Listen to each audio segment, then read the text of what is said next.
दोस्तों नमस्कार। आज हम बात करेंगे आरटीआई के विषय में।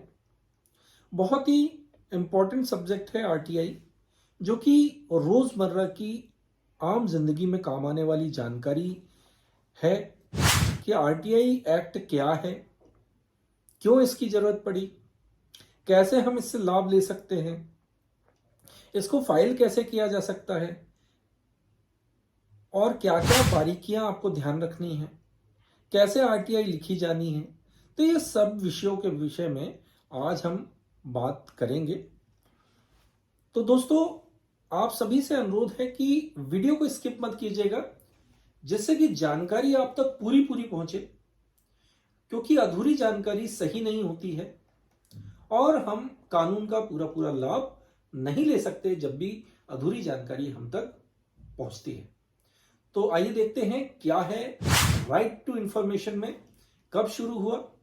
तो सबसे पहला क्वेश्चन इरेज होता है, इसका नाम the right to information act 2005। जैसा कि इसमें सन जो दिया है 2005, तो 2005 में बना, ये सब लोगों को विदित है। और इसके एक्ट में भी लिखा हुआ है 2005। अब आते हैं अगली बात पर कि क्यों जरूरत पड़ी। तो मजबूत भारतीय लोकतंत्र के लिए इसकी जरूरत पड़ी। दूसरा, शासन द्वारा किए गए कार्यों में पारदर्शिता के लिए इसकी जरूरत पड़ी। और सूचना लोकतंत्र की मुद्रा होती है, ऐसा भी किसी ने कहा है, और बहुत ही बढ़िया बात ये कही है। तो देखिए दोस्तों, क्या है इसमें बारीकी, क्या कहता है कानून राइट टू इंफॉर्मेशन का।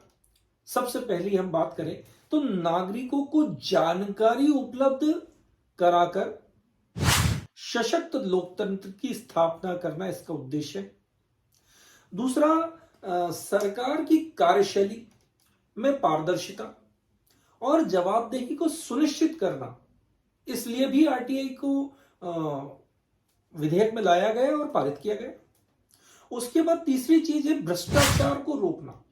जो भी सरकारी ऑफिसर्स हैं या जो ऐसे संस्थान जिसमें कि शासन द्वारा आर्थिक सहयोग से चल रहे हैं या उनके कहे अनुसार वो विभाग बनाए गए हैं, तो ये सब इसके अंडर में आते हैं। तो लोकतंत्र की गतिशीलता को बढ़ाना व दिशा देना, इसके लिए भी आरटीआई बहुत आवश्यक है। कोई भी व्यक्ति किसी भी सरकारी ऑफिस में आरटीआई लगाकर सवाल पूछ सकता है, तो इससे क्या है, पारदर्शिता बढ़ती है। अगला 6 नंबर, यह कानून सरकार से लिखित सवाल व जवाब करने का राइट देता है। राइट टू इंफॉर्मेशन का सेवेंथ बिंदु क्या है, 7वां बिंदु। राइट टू इंफॉर्मेशन में आगे क्या है, देखिए अगली बात मैं अब आपको बताने जा रहा हूं कि भारत सरकार ने भ्रष्टाचार के खिलाफ प्रभावी कदम उठाने के लिए 2005 में इसे संसद में पारित किया। उसके बाद 2019 में इसमें संशोधन किया गया, कई जो कमियां इसमें थी इस एक्ट में, तो उसको फुलफिल किया गया और इसको सशक्त बनाया गया। अगला, संवैधानिक निकाय, संसद, राज्य, विधानसभा के द्वारा संगठित जितने भी संस्थान या निकाय हैं, सभी इसकी सीमा में आते हैं। और आरटीआई के अंतर्गत वह सभी संस्थान आते हैं जो कि सरकार के आदेश से बने हैं या सरकार द्वारा आर्थिक सहायता प्राप्त है। अब आरटीआई में आवेदन कैसे करें? तो आरटीआई में आवेदन दो तरह से कर सकते हैं, एक तो ऑनलाइन और दूसरा ऑफलाइन।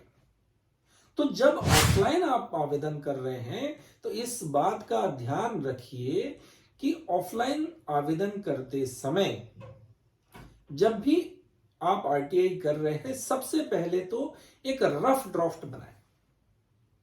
पहले ड्राफ्टिंग करें कि क्या जानकारी आपको चाहिए, किस ऑफिस से चाहिए, कौन से अधिकारी से चाहिए, किस विभाग से चाहिए, यह सारी चीज आपको मालूम होनी चाहिए और क्या इंफॉर्मेशन आपको चाहिए। तो जब भी आरटीआई आप लिख रहे हैं, उसमें मूल बात का आना बहुत आवश्यक है एक उदाहरण से अगर हम समझते हैं, तो कोई व्यक्ति आरटीआई से अपनी जानकारी ले रहा है जो कि रिटायर्ड हो गया है। अब उसको उसके पीएफ से संबंधित जानकारी चाहिए। अब आरटीआई में आपके व्यक्तिगत चीजों का ज्यादा उल्लेख ना करें, जैसे व्यक्तिगत कोई भी कठिनाई आपको सामना करना पड़ रहा है, या आप इस तरह से लिख देते हैं कई लोग कि मैं दर दर भटक रहा हूं, अंततः मैं आरटीआई का सहारा ले रहा हूं। तो ये सब शब्द आपको नहीं लिखने हैं, और इससे किसी भी पीआईओ को कोई मतलब नहीं है। पब्लिक इंफॉर्मेशन ऑफिसर जो भी विभाग का है, उसको आपको आवेदन करना है। वह आपकी जो भी चीज आप चाहते हैं आरटीआई के थ्रू आपको मिले, जो कि आपकी ऑफिशियल चीज है कि आप विभाग में कब भर्ती हुए, फिर आपको प्रमोशन कब मिली, या फिर आपका किसी ग्रेडेशन में लिस्ट में ऊपर या नीचे कभी हुआ हो, कितने लोग उस सन में ग्रेडेशन में अपग्रेड थे, कितने लोगों के नाम उसमें जोड़े गए। तो इस तरह की जो भी जानकारी है, या किसी को प्रमोशन पहले मिल गया बाद में मिल गया, या किसी कारण से कोई नियम में चेंजेस हुए क्या, तो आपकी जो आरटीआई होना चाहिए वह संक्षिप्त होनी चाहिए, सारगर्भित होनी चाहिए, स्पष्ट तौर पे पता होना चाहिए कि आप जानकारी क्या चाहते हैं। जितनी लंबी आरटीआई होगी उतनी कठिनाई पीआईओ को होगी, निकालेगा जरूर पर बहुत ज्यादा क्लिष्ट होगी, और आपकी आरटीआई होने में समय भी लगेगा। इसलिए जब भी कभी आपको कोई जानकारी लेनी है, मान लीजिए आपको 20 या 25 बिंदु हैं आरटीआई को लेकर, कि आपको विभाग से 20-25 बिंदु पे आपको आरटीआई में जानकारी लेना है, तो आप ऐसा ना करें कि एक ही आरटीआई में आपने 20 से 25 बिंदु आपके लिख दिए और आप आरटीआई ले रहे हैं। तो संबंधित विभाग का जो पीआईओ बैठा हुआ है वह भी आप में से ही एक है। जब आप इतनी बड़ी जानकारी उससे मांग लेते हैं, मान लीजिए आपने ऐसी कोई जानकारी मांग ली जिसमें कि 30 या 40 साल पहले की कोई जानकारी है, तो आप भी समझ सकते हैं कि उन फाइलों का क्या हाल हुआ होगा अगर वो कंप्यूटर पे नहीं है। वैसे तो आजकल बहुत सारी जानकारियां कंप्यूटर पर या ऑनलाइन ट्रांसफर कर दी जा रही है, कि ऑनलाइन उसको रखा जा रहा है जानकारियों को, जिससे कि वह उनकी स्थिति सही है और जानकारी देने में कोई समस्या होती नहीं है।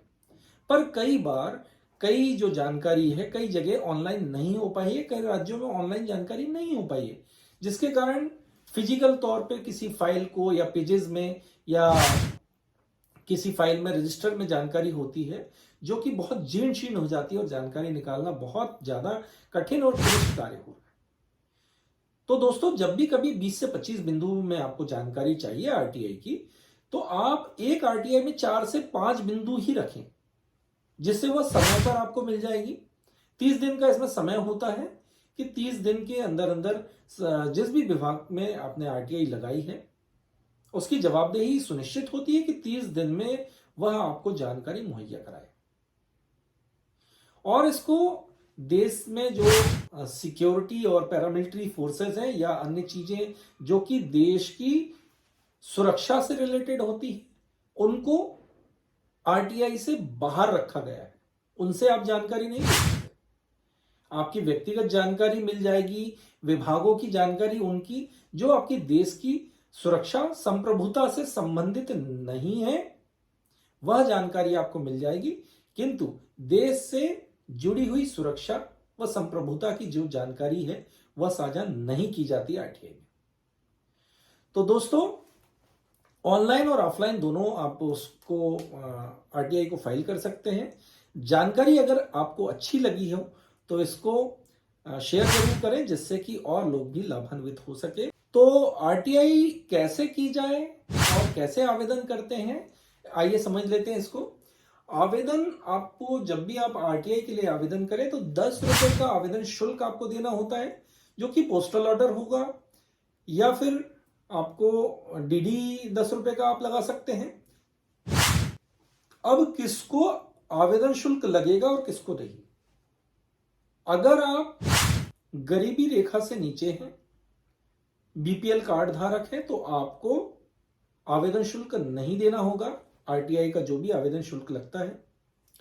उसके साथ ही साथ सार्वजनिक प्राधिकरण दस्तावेजों का संरक्षण कंप्यूटर पे करना बहुत आवश्यक है, ऐसा आरटीआई के द्वारा कहा जाता है, जो कि राज्य सूचना आयोग या केंद्र सूचना आयोग के निर्देशानुसार ऐसा किया जाना चाहिए। उसके साथ ही साथ आपको आरटीआई देना किसको है, यह एक मूल बात है। तो सीपीआईओ, एसपीआईओ, सीएपीआईओ या पीआईओ, किसी भी विभाग के इन लोगों को आपको आरटीआई के लिए आवेदन करना होता है।